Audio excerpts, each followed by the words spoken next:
الله وملائكته يصلون على النبي يا أيها الذين آمنوا صلوا عليه وسلموا تسليما.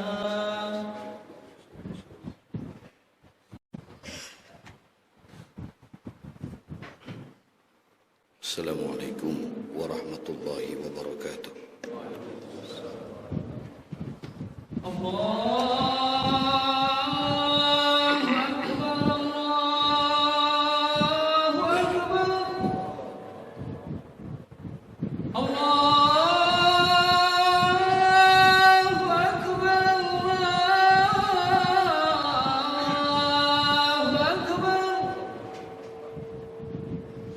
أشهد أن لا إله إلا الله.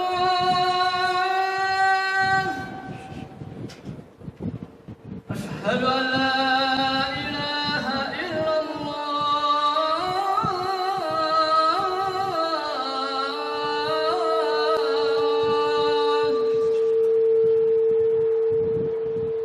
أشهد أن محمدا رسول الله.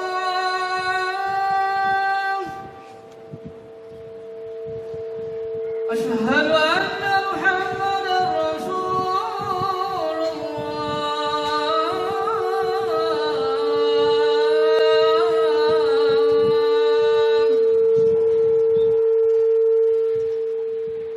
حي على الصلاة.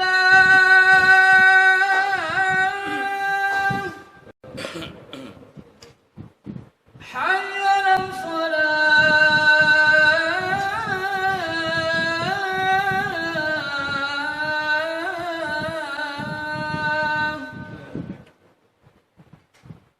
حي على الفلاح.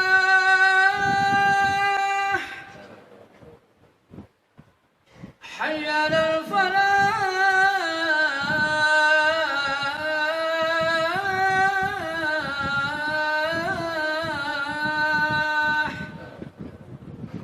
الله أكبر الله أكبر. لا إله إلا الله.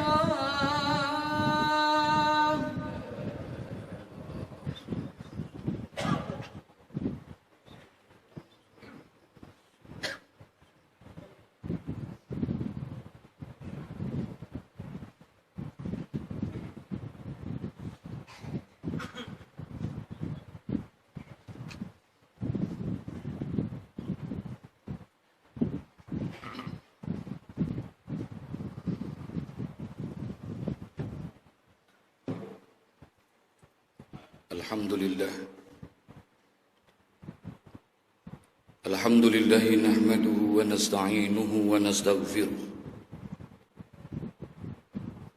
wa na'udzu billahi min shururi anfusina wa min sayyiati a'malina. Man yahdihillahu fala mudilla lahu wa man yudlil fala hadiya lahu. Ashhadu an la ilaha illallah wahdahu la sharika lahu wa ashhadu anna sayyidana Muhammadan abduhu wa rasuluh.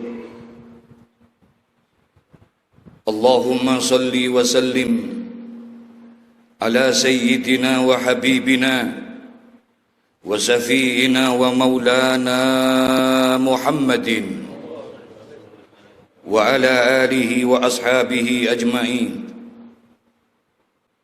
Amma ba'du fa ya ibadallah, usikum wa iyaya bitaqwallah.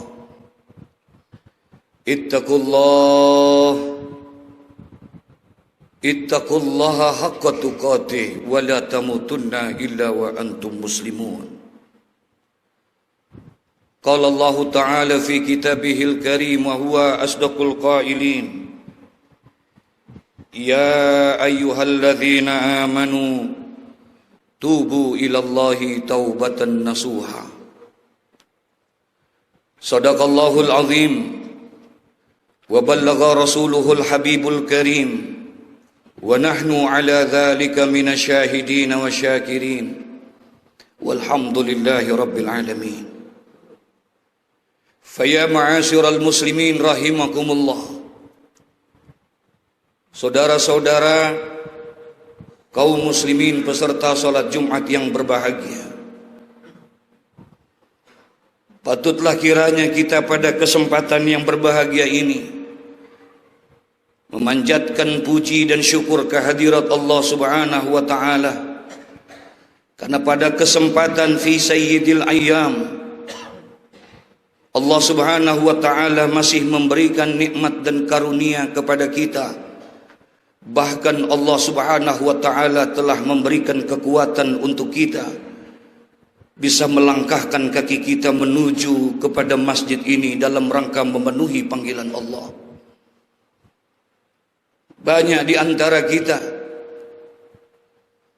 orang-orang yang diberikan nikmat panjang umur, diberikan nikmat sehat oleh Allah Subhanahu wa taala, tapi ditutup pintu hidayahnya oleh Allah Subhanahu wa taala.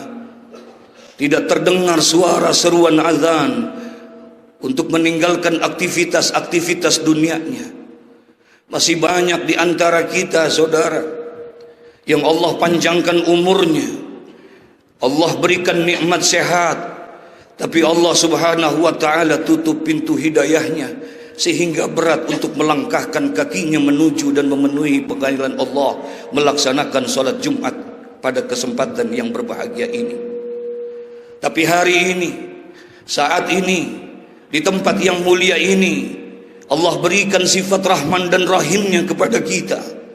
Bukan sekedar Allah panjangkan umur kita, bukan hanya sekedar Allah memberikan nikmat sehat wal afiat kepada kita, tapi Allah juga bukakan pintu hidayah kepada kita, sehingga kita bisa rela meninggalkan aktivitas dunia kita.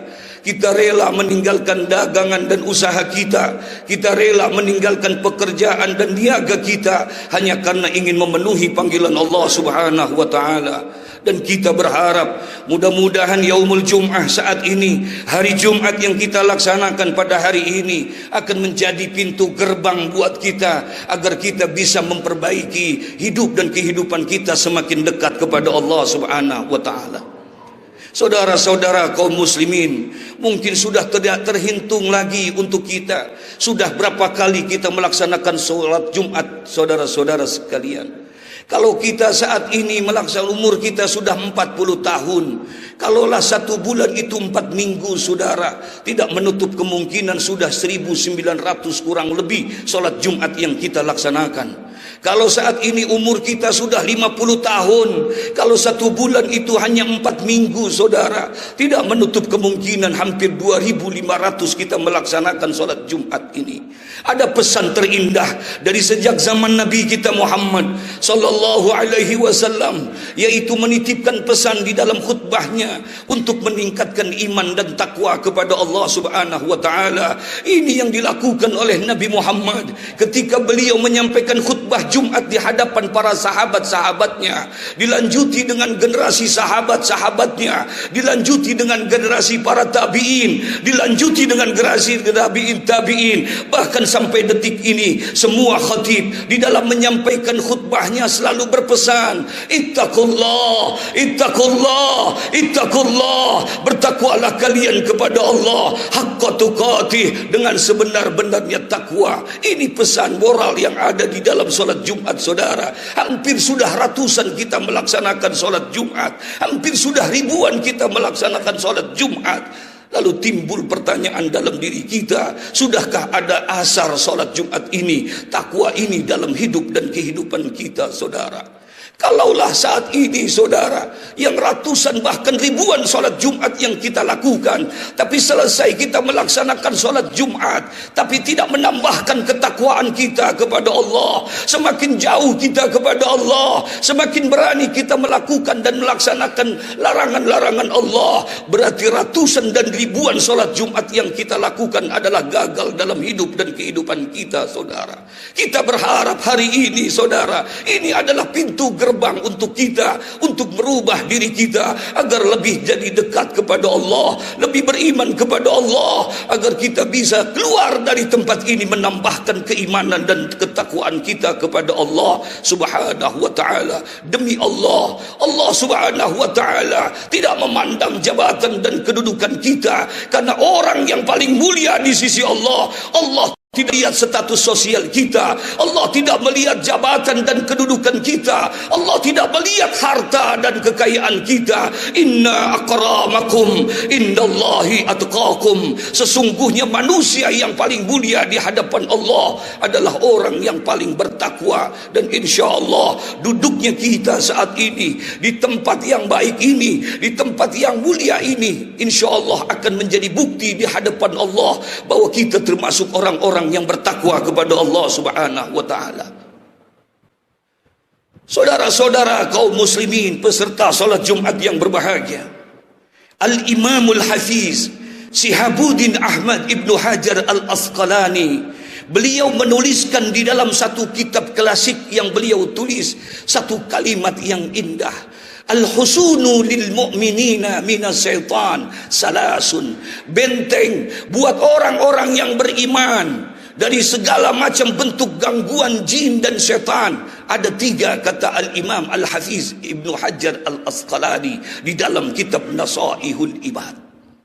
Ada 3 benteng kita sebagai orang yang beriman dari segala macam bentuk gangguan-gangguan setan. Mohon maaf, beribu maaf saudara, masih terlalu banyak gangguan orang-orang yang beriman dari gangguan-gangguan setan. Masih terlalu banyak orang-orang yang mencoba untuk merusak keimanan orang-orang yang beriman. Masih gentayangan di mana-mana orang-orang yang tidak suka terhadap Islam, sehingga berusaha dengan berbagai macam cara untuk merusak daripada akidah dan iman orang-orang yang beriman. Kita perlu benteng, karena benteng adalah merupakan satu bangunan tinggi yang kokoh, yang kuat untuk berlindung daripada segala macam serangan-serangan musuh. Saudara, Al-Imam Al-Hafiz Ibnu Hajar Al-Asqalani beliau mengatakan buat kita orang yang beriman, al-husunu lil mu'minina minas syaitan salathun. Benteng buat kita orang-orang yang beriman dari berbagai macam gangguan setan, baik yang kelihatan ataupun yang tidak kelihatan. Ada 3 kata beliau. Yang pertama, benteng itu buat orang yang beriman, kata beliau, al-masjidu hisnun. Masjid adalah merupakan benteng saudara. Tempat yang kita duduki saat ini adalah merupakan baitun min buyutillah, rumah di antara rumah-rumah Allah.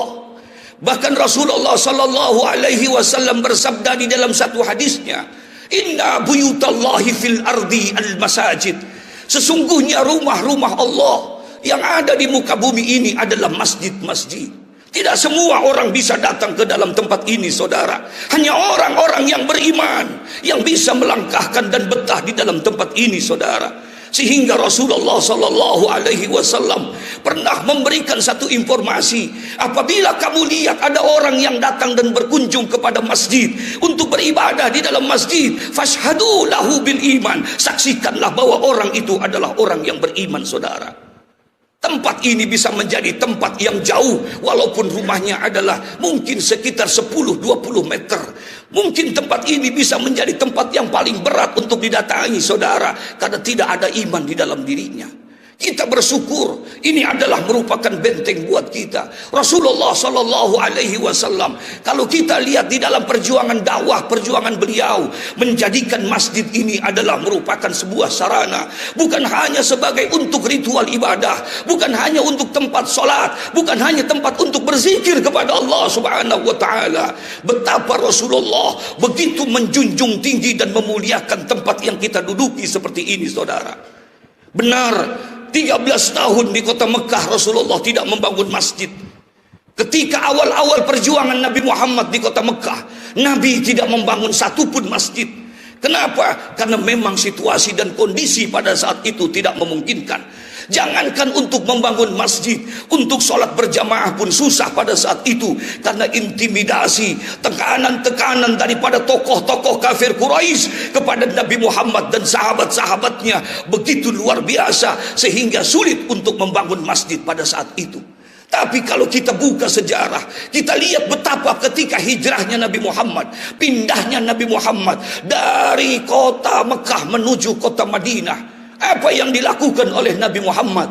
Berangkat Nabi Muhammad dari kota Mekah menuju Madinah Al-Munawwarah, yang dahulunya berkota itu bernama kota Yasrib. Berangkat Nabi kurang lebih 9 hari 9 malam perjalanan dari kota Mekah menuju kota Madinah. Pertama sampai di tempat sebuah kampung, satu desa yang bernama dengan Kuba. Di situ Rasulullah Sallallahu Alaihi Wasallam pertama kali sampai di satu sudah membangun satu masjid yang sampai saat ini kita kenal dengan Masjid Kuba namanya. Rasulullah Sallallahu Alaihi Wasallam begitu luar biasa sejarah di dalam Masjid Kuba, sampai-sampai Rasulullah memberikan satu jaminan. Apa kata Nabi Muhammad? Barang siapa yang keluar dari rumahnya, barang siapa yang keluar dari hotel dan pondoknya dalam keadaan bersuci, dalam keadaan berwudu, kemudian dia berangkat ke Masjid Kuba, dan sampai di Masjid Kuba dia sembahyang 2 rakaat, maka dia akan mendapatkan satu nilai pahala sama dengan orang yang mengerjakan satu kali umroh, kata Nabi Muhammad. Ini Masjid Kuba. Tidak lama Nabi Muhammad di Masjid Kuba, hanya 4 hari 4 malam, Senin, Selasa, Rabu, Kamis, Jumat pagi Nabi sudah berangkat meninggalkan Kuba. Tapi di tengah perjalanan Nabi berhenti di dalam satu kampung yang bernama Bani Salim. Di situ karena ada perintah untuk melaksanakan sholat Jumat, sehingga Nabi pada saat itu membangun satu masjid lagi, saudara, yaitu masjid yang kita kenal dengan Masjid Al-Jumu'ah. Kalau kita datang kepada Madinah Al-Munawwarah, di dalam satu tempat di Madinah Al-Munawwarah ada satu masjid namanya Masjid Al-Jumu'ah, tempat Rasulullah melaksanakan sholat Jumat pada saat itu. Setelah dari situ kemudian Nabi pergi ke Yasrib. Disitulah Nabi membangun yang ketiga, yaitu Masjid Madinah Al-Munawwarah, yang saat ini jutaan manusia datang ke tempat itu, saudara. 3 masjid Rasulullah bangun dalam waktu 1 minggu. 13 tahun Rasulullah tidak bangun ketika berada di Mekah Al-Mukarramah. Tapi ketika sampai di Madinah, karena pentingnya ini masjid, karena perlunya ini masjid, Rasulullah ingin membangun daripada Islam, membangkitkan Islam, memperkenalkan Islam, berdakwah Islam. Dan tidak ada tempat yang paling mulia untuk membangun dan membangkitkan Islam kecuali adalah masjid. Masjid adalah merupakan benteng buat kita, saudara. Yang kedua, kata Al-Imam Al-Hafiz Syihabuddin Ibnu Hajar Al-Asqalani, yang menjadi benteng buat kita sebagai umat Islam, zikrullahi ta'ala hisnun. Berzikir kepada Allah adalah merupakan benteng buat orang-orang yang beriman.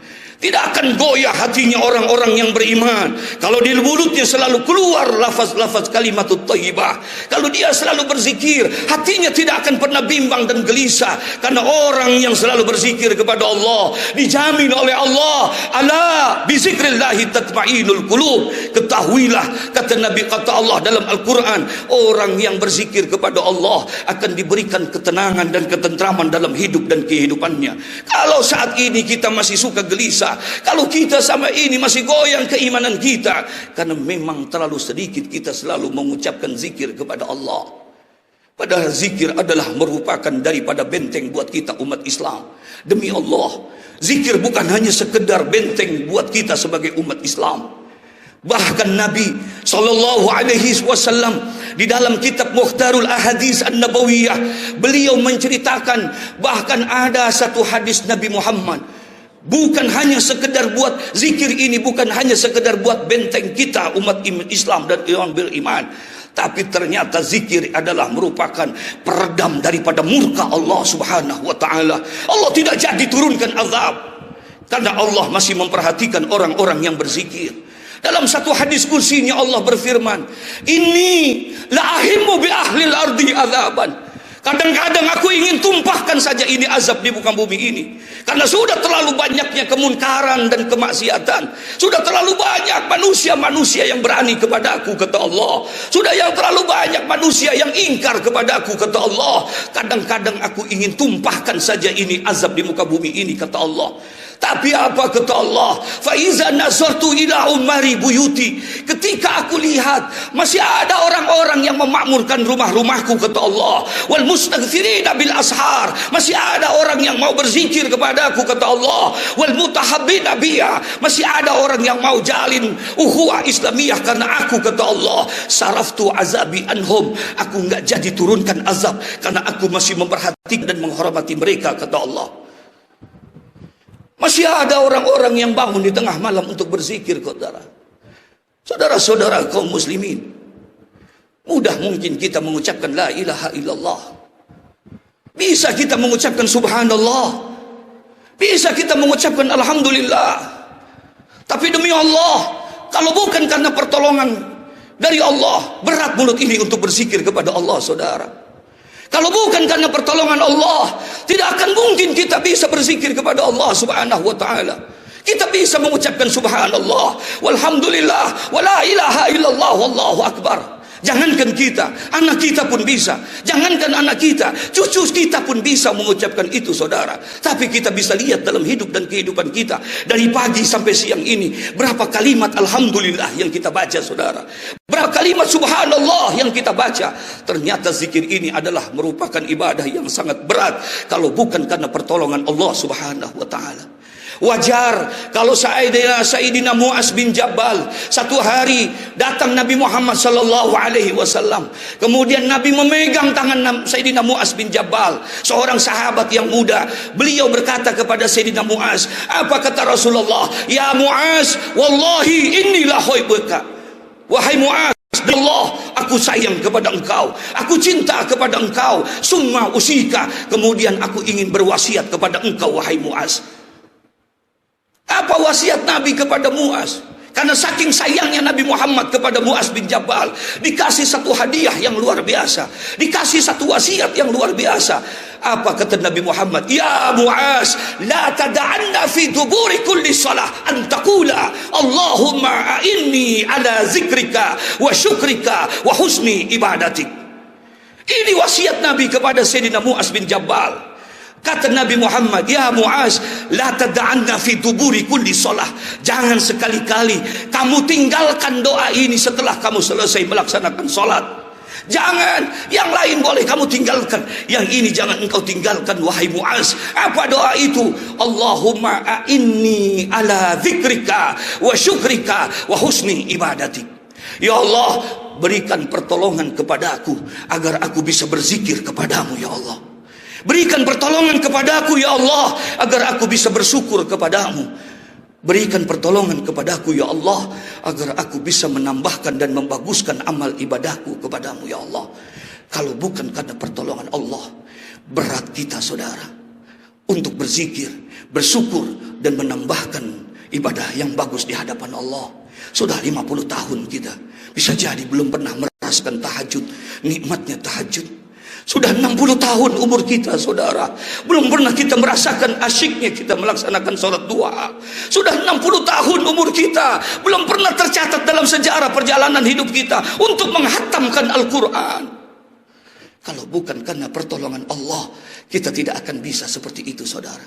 Terakhir, benteng buat kita umat Islam, kata Al-Imamul Hafiz Syihabuddin Ibnu Hajar Al-Asqalani, bukan hanya masjid sebagai benteng buat kita, bukan hanya zikrullah sebagai benteng buat kita, wa qiraatul Quran hisnun, membaca Al-Quran juga adalah benteng buat kita.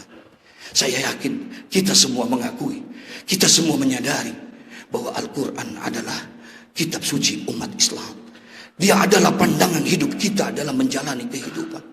Tapi kita bisa lihat dalam realita kehidupan kita, saudara, terlalu banyak saat ini umat-umat yang mengaku beragama Islam tapi jauh terhadap Al-Quranul Karim. Saudara-saudara, tidak ada makhluk yang dimuliakan oleh Allah. Ketika Nabi SAW di akhir-akhir hayatnya beliau berkata, Inna akramal ibad ilallah fi hadhihi dunya ba'dal anbiya. Sesungguhnya manusia yang paling mulia di dunia ini sesudah para nabi, kata Rasulullah, al ulama summa hamalatul Quran. Para ulama dan juga orang-orang yang dekat kepada Al-Quran. Terang tempat ini saudara, karena ada lampu di sekitar kita. Dengan situasi terang seperti ini kita enak. Kita bisa melihat mana pintu, mana jendela.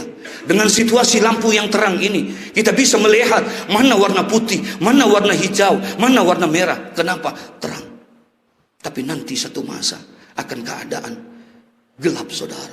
Kita butuh cahaya untuk menerangi hati kita, untuk menerangi alam kubur kita.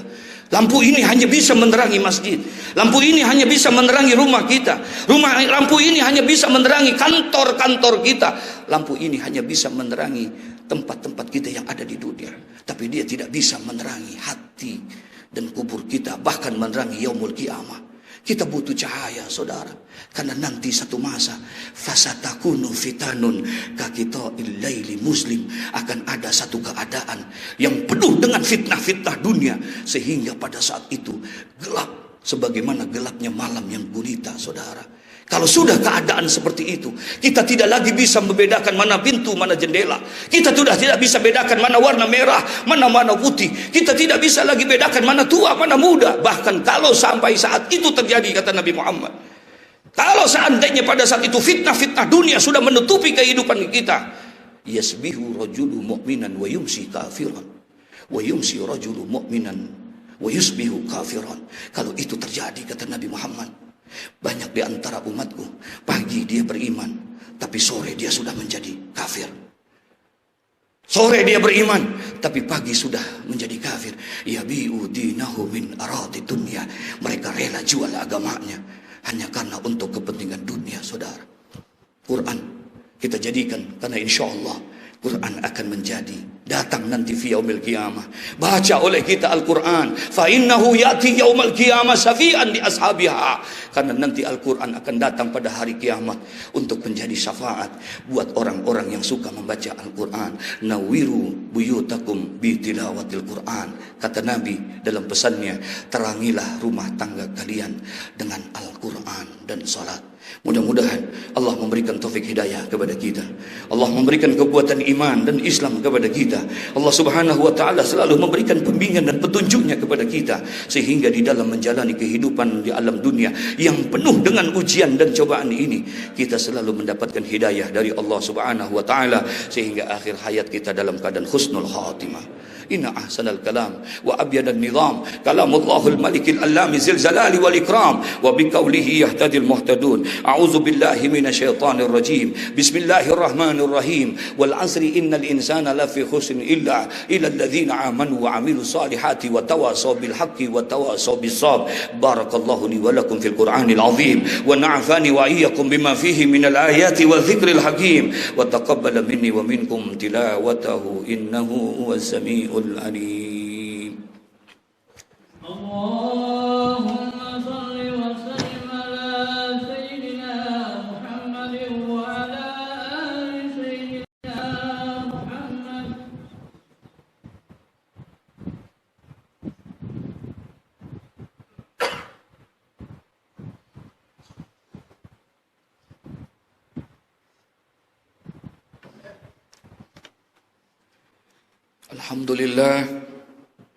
Alhamdulillahilladzi amarana bil ittihadi wal i'tisami bihablillahil matin. Asyhadu an la ilaha illallah wahdahu la syarika lah, iyyahu na'budu wa iyyahu nasta'in. Wa asyhadu anna sayyidana Muhammadan abduhu wa rasuluh al-mab'usu rahmatan lil alamin. Allahumma salli wa sallim ala sayyidina Muhammadin wa ala alihi wa ashabihi ajma'in. Amma ba'du fa ya ibadallah, ittaqullaha mastata'tum wasari'u ila maghfirati rabbil alamin wa'lamu anna Allah subhanahu wa ta'ala amarakum bi amrin bada'a fihi bi nafsihi wa sanna bi malaikatihi al-musabbihati bi qudsihi faqala Allah ta'ala fi kitabihi al-karim inna Allah wa malaikatahu yusalluna 'alan nabi يا أيها الذين آمنوا صلوا عليه وسلموا تسليما اللهم صل وسلم على سيدنا محمد سيد المرسلين وعلى آله وأصحابه وقرابته وأزواجه وذريته أجمعين وارض اللهم على أربعة خلفاء الراشدين سيدنا أبي بكر وعمر وعثمان وعلي وعن بقية الصحابة والتابعين والتابع التابعين ومن تبعهم بإحسان إلى يوم الدين وعلينا معهم برحمتك يا أرحم الراحمين اللهم اغفر للمؤمنين والمؤمنات والمسلمين والمسلمات الأحياء منهم والأموات إنك سميع قريب مجيب الدعوات يا قاضي الحاجات ويا كافي المهمات برحمتك يا أرحم الراحمين اللهم اختم بالخيرات آجالنا وحقق بفضلك آمالنا وسهل لبلوغ رضاك سبلنا وحسن في جميع الأحوال أعمالنا يا الله بها يا الله بها يا الله بحسن الخاتمة ربنا آتنا في الدنيا حسنة وفي الآخرة حسنة وقنا عذاب النار عباد الله إن الله يأمر بالعدل والإحسان وإيتاء ذي القربى وينهى عن الفحشاء والمنكر والبغي يعظكم لعلكم تذكرون فاذكروا الله العظيم يذكركم واذكروا على نعمه يزدكم وادعوه يستجب لكم ولذكر الله أكبر الله أكبر الله أكبر أشهد أن لا إله إلا الله أشهد أن محمدا رسول الله حي على الصلاة حي على الفلاح وقامت الصلاة وقامت الصلاة